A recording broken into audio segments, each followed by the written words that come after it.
Hello everyone, আসসালামু আলাইকুম। নতুন একটি রেসিপিতে সবাইকে স্বাগতম। সম্পূর্ণ ইউনিক একটি পদ্ধতিতে গন্ধ ছাড়া হাঁসের মাংস ভুনা রেসিপি শেয়ার করব।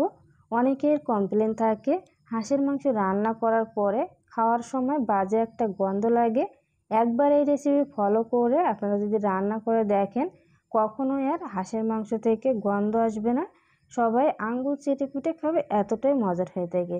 তো কি উপকরণ বা কিভাবে রান্না করলে হাঁসের যে বাজে গন্ধ থাকে সেটা থাকবে না, চলুন তাহলে দেখে আসি।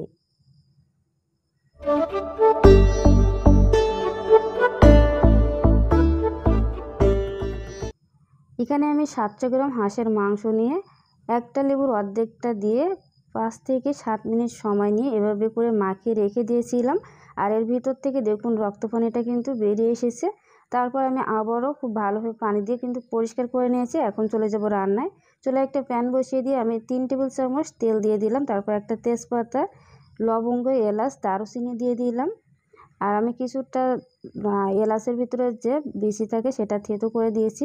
এখানে 2টা পেঁয়াজ কুচি দিয়ে দিলাম। এখন পেঁয়াজটাকে একটু বাদামি করে ভেজে নিব।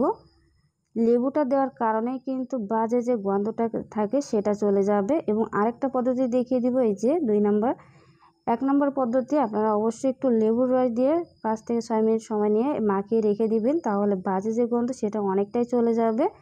আর তেলে এভাবে যদি 2 থেকে 3 মিনিট সময় নিয়ে ভেজে নেন, সেক্ষেত্রে কিন্তু গন্ধটা একেবারের জন্য চলে যাবে। এই পদ্ধতিতে আপনারা যদি একবার ট্রাই করেন, কখনোই আর হাঁসের মাংসের যে গন্ধ থাকে সেটা থাকবে না। তো পেঁয়াজটা হালকা একটু ভেজে কিন্তু আমি মাংসটা দিয়ে ভেজে নিলাম। আর হালকা একটু লবণ দিলাম, হালকা একটু হলুদ দিয়ে দিলাম, দেখতে সুন্দর দেখা যাবে এজন্য। চুলার আঁচটা কিন্তু এই পর্যায়ে বাড়িয়ে দিয়ে তারপর এটা ভেজে নিব। আর হাঁসের মাংস রান্নায় অবশ্যই কিন্তু তেলের পরিমাণটা কম দেওয়ার চেষ্টা করবেন, কারণ হাঁসের মাংস থেকে কিন্তু অনেকটাই তেল চলে আসে। এখন আমি দিয়ে দিব লবণ, হলুদ এবং ধনিয়া গুঁড়া। আমি এখানে পরিমাপটা বলছি না, তারপরেও কিছু কিছু পরিমাপ বলে দিব।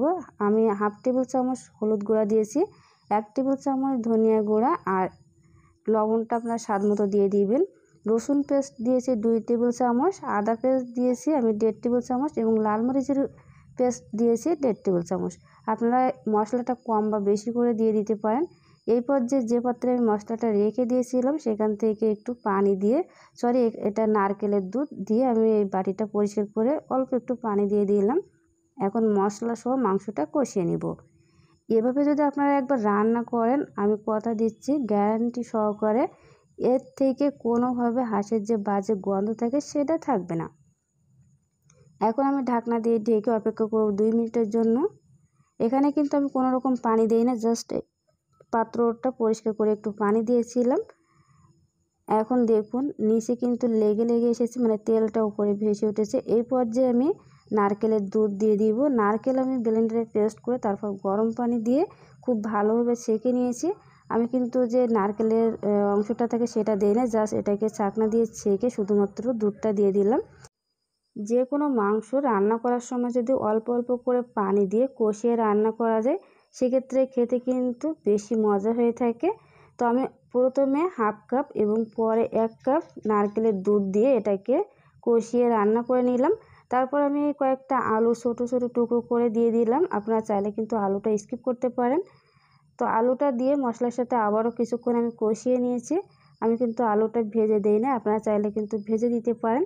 তো যখনই তেলটা আবারও ভেসে উঠবে তখন আমি এখানে পানিটা অ্যাড করব। মানে আমি যেহেতু নারকেলের দুধ দিয়ে রান্না করছি, তো নারকেলের দুধটা দিয়ে দিব।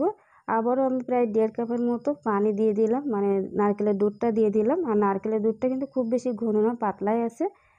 এখন এটাকে ঢাকনা দিয়ে ঢেকে প্রায় চুলার আঁচটা লো টু মিডিয়ামে রেখে 20 মিনিট সময় নিয়ে রান্না করে নিব। মাংসটা কিন্তু সিদ্ধ হতে একটু সময় লাগে, তাই একটু চুলার আঁচটা কমিয়ে দিয়ে এটাকে রান্না করে নিতে হবে। তো যখনই এরকম কিছুটা মাখো মাখো ঝোল চলে আসবে, তখনই কিন্তু আমি জিরার গুঁড়া এবং গরম মশলার গুঁড়া দিয়ে দিব।